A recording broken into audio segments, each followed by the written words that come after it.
Hola amigos, nos encontramos en la provincia de Murcia, al noroeste, concretamente a unos 6 kilómetros de la localidad de Calasparra. Hemos aprovechado nuestro viaje por el Camino de la Cruz de Caravaca para visitar otro de los lugares emblemáticos de la región, el Santuario de la Virgen de la Esperanza. Los misterios del Santo Rosario de la pasarela de entrada ya nos dan pistas de la identidad de este hito como lugar de culto, pero mirando alrededor también es fácil darse cuenta del paraje natural en el que nos encontramos, conocido como Lomas de la Virgen, y que ha sido reconocido como lugar de interés geológico. De hecho, el templo surge de la propia mole rocosa. Su antigua ermita consistía en una cueva forjada por el desgaste del surcar del agua, en cuyo interior un pastor encontró una pequeña imagen de la Virgen, quizá olvidada por un caballero cristiano. Con el tiempo, allá por el siglo XVII, la gruta se cerró con estos muros de piedra hechos a base de mampostería, que parecen haber sido esculpidos en la propia roca, integrándose perfectamente en la naturaleza.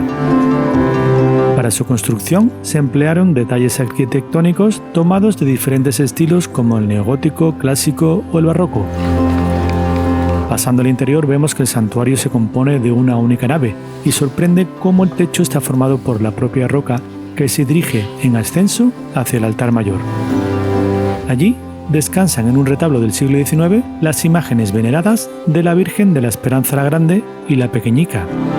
Esta última fue la que se encontró el pastor, y los vecinos quisieron llevarla a Calasparra, pero en el momento del traslado la imagen pareció adquirir un peso considerable teniendo en cuenta su tamaño, por lo que se tomó como una señal de que la Virgen quería permanecer en este lugar.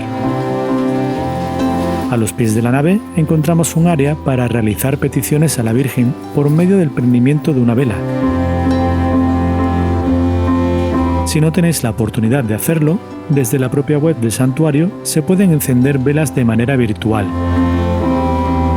Los muros de la nave se refuerzan con la piedra de mampostería, incluso la balaustrada y balcón interior también son de esta factura.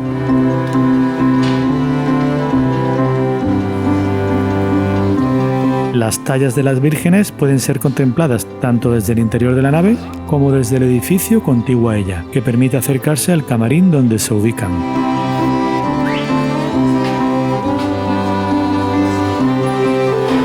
Desde aquí hay otra perspectiva de las dos tallas.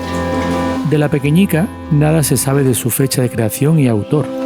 En cambio, la Virgen de la Esperanza la Grande fue nombrada patrona de Calasparra en 1840 y se sabe que es del siglo XVIII, de estilo barroco, con ojos grandes y boca pequeña. Se concibió para ser vestida. Buena prueba de ello es el ajuar que encontramos en el museo de este mismo edificio, donde se pueden apreciar los mantos, trajes o joyas con las que suelen engalanarla. El santuario celebra su romería la noche del 7 al 8 de septiembre y es además lugar de peregrinación, que celebró el jubileo en el año 2008. Para finalizar, no dudamos en dar un pequeño paseo por el entorno, dominado por el valle formado por el familiar río Segura, al que se accede descendiendo por este complejo de terrazas creadas igualmente a base de piedra y que salva el desnivel hasta el caudal. Un río que nos trae gratos recuerdos de nuestra primera etapa por el camino a Caravaca de la Cruz y de su rica y singular huerta. Seguro que volveremos. Hasta la próxima.